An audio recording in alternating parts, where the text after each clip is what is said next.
hermaphroditism, the examples. First, the contents. Here we have some examples of hermaphrodites. That is the first example is for earthworm. The second one is a mangrove killifish. The third one is a hamlets. Then the clownfish and the wrasses.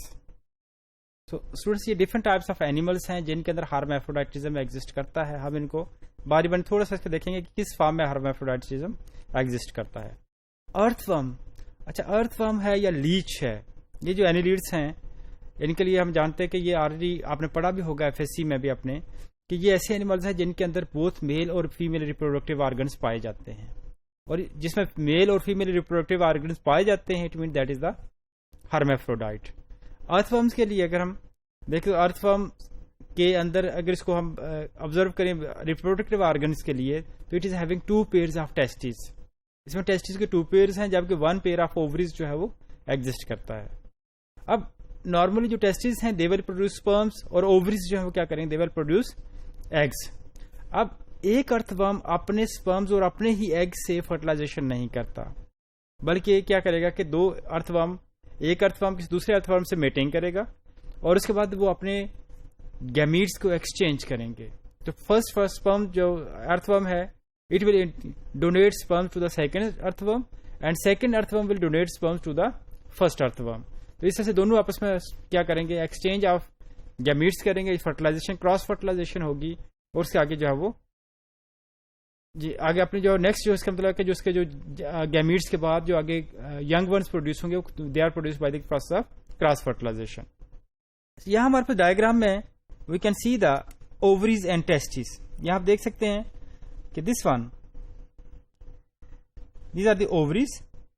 ये हमारे पास ovaries हैं. Ovaries से थोड़ा सा आगे back side पर हम जाते हैं, हमारे पास टेस्टिस के में we are having 2 pairs of testis. ये टेस्ट के 2 पेयर्स हैं, जबकि 1 पेयर ऑफ ओवरी जो है इसके अंदर मौजूद है. तो सेम एनिमल के अंदर हमें ओवरीज भी मिल रही हैं और टेस्टिस मिल रही हैं.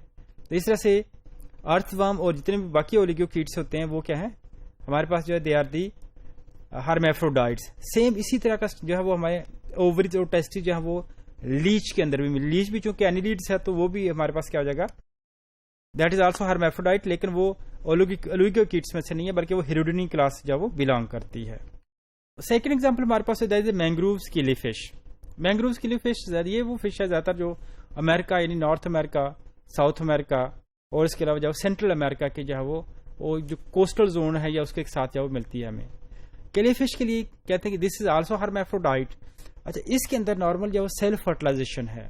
जैसे हमने कहा कि बहुत कम एनिमल्स हैं जिनके अंदर सेल्फ फर्टिलाइजेशन होती है. तो killifish is one of the mangrove killifish is one of the animals which are having self fertilisation, जिसमें सेल्फ फर्टिलाइजेशन है. और ये hermaphrodites की एग्जाम्पल है. हैमलेट्स जो है they are present in the coral reefs. ये क्रैबियन कोरल रीफ्स के अंदर मौजूद हैं, या इसके अलावा गल्फ ऑफ मैक्सिको में अवेलेबल है. जो हैमलेट्स हैं इनके लिए ये प्रेफर टू क्रॉस फर्टिलाइज. जिस तरह से अभी हमने देखा इसके अंदर अर्थवर्म के अंदर कि 2 अर्थवर्म आकर अपने गैमीट्स को एक्सचेंज करते हैं. सिमिलरली जो हमारे पास हैमलेट्स हैं, ये भी एक हैमलेट के अंदर एग और स्पर्म दोनों चीजें मौजूद हैं, लेकिन वो सेल्फ फर्टिलाइजेशन की बजाय क्या करेगा, 2 हैमलेट्स आएंगी और आपस में अपने गैमीट्स के एक्सचेंज करेंगे. क्रॉस फर्टिलाइजेशन होगी इसमें हैमलेट्स में भी. क्लोनफिश. क्लोनफिश के लिए अगर हम देखते हैं ये कोरल रीफ्स के अंदर मौजूद है. They are the very colourful fishes.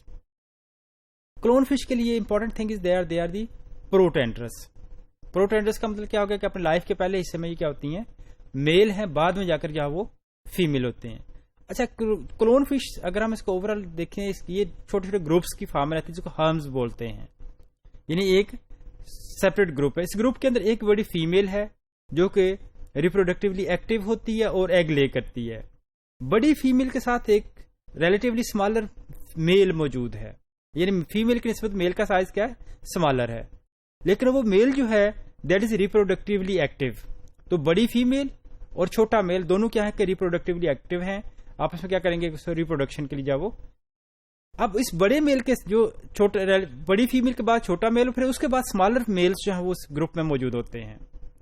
अब अगर एक्सीडेंटली बड़ी फीमेल की डेथ हो जाती है तो वो जो मेल था जो एक्चुअली पहले स्पर्म प्रोड्यूस कर रहा था, वो बड़ी फीमेल की डेथ के बाद क्या करेगा, فیمیل میں کنورٹ ہو جائے گا. اب پہلے وہ میل تھا, بعد میں کیا ہو گیا کہ وہ فیمیل میں کنورٹ ہو گیا اور اس نے ایگ پروڈیوس کرنا شروع کر دیے ہیں. جبکہ جو اسمالر میلس موجود تھے جو کہ ریپروڈکٹیولی ایکٹیو نہیں تھے, ان میں سے ایک جو ہے وہ میل میں کنورٹ ہو جائے گا, اور ریپروڈکٹیو میل تو آلریڈی وہ تھا, وہ سپرم پروڈیوس کرنا شروع کر دے گا, یعنی ریپروڈکٹیولی ایکٹیو ہو جائے گا. تو اس طرح سے جیسے جیسے فیمیل کی ڈیتھ ہوتی چلی جائے گی, مزید پیچھے جو میل ہوگا وہ فیمیل میں کنورٹ ہو چلا جائے گا, اور یہ لائف جو ہے یہ اس طرح سے ان کا جو ہے وہ کالونی اسٹرکچر یا کہہ سکتے ہیں گروپ کا اسٹرکچر جو ہے مینٹین رہے گا. یہ تو اب کلون فشز لائف کے پہلے اسٹیج میں کیا ہے, دے آر میل, بعد میں فیمیل ہو رہے ہیں, تو اٹ مینس دے آر پروٹینڈرس, یعنی پہلے وہ میل ہیں بعد میں فیمیل میں کنورٹ ہو رہی ہیں. Here we have picture of clown fish, یہ کلرفل پکچر آپ دیکھ سکتے ہیں کہ یہ ریسز, ریسز کے لیے بتایا جاتا ہے کہ یہ زیادہ تر جو ہے وہ دے آر پروٹوگائنس. پروٹوگائنس کا مطلب یہ ہے کہ انیشیلی لائف کے پہلے ہاف میں یہ فیمیل ہیں, بعد میں جو ہے وہ میل میں کنورٹ ہو جاتی ہیں. ٹھیک ہے, they are also colourful fishes and they are present in the coral reefs.